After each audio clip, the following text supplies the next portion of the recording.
last sentence wrong. So here we go again. Of what use was it to be loved and lose one's beauty and become real if it all ended like this? A tear, a real tear, trickled down his little shabby velvet nose and fell to the ground. And then a strange thing happened, for where the tear had fallen, a flower grew out of the ground, a mysterious flower, not at all like any that grew in the garden. It had slender green leaves, the colour of emeralds, and in the centre of the leaves a blossom like a golden cup. It was so beautiful that the little rabbit forgot to cry and just lay there watching it. Presently the blossom opened, and out of it there stepped a fairy. She was quite the loveliest fairy in the whole world. Her dress was of pearl and dewdrops, and there were flowers round her neck and in her hair, and her face was like the most perfect flower of all. And she came close to the little rabbit and gathered him up in her arms and kissed him on his velveteen nose that was all damp from crying. "Little rabbit," she said, "don't you know who I am?" The rabbit looked up at her, and it seemed to him that he had seen her face before, but he couldn't think where.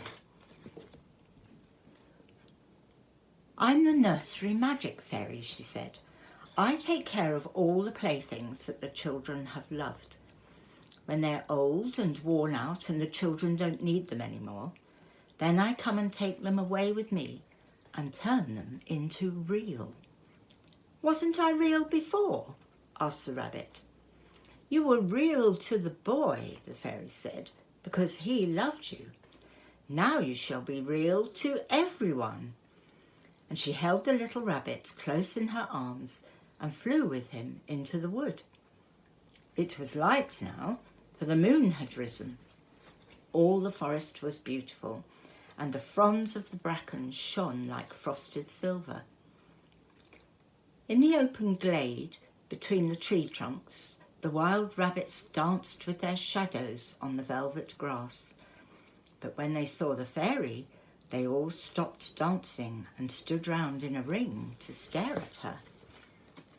"I've brought you a new playfellow," the fairy said.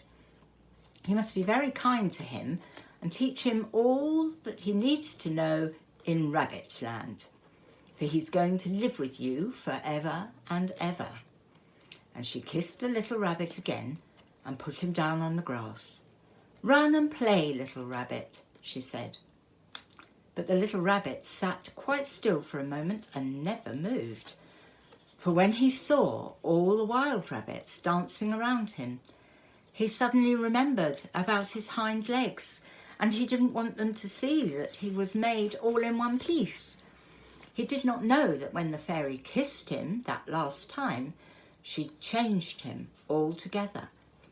And he might have sat there for a long time, too shy to move, if just then something hadn't tickled his nose.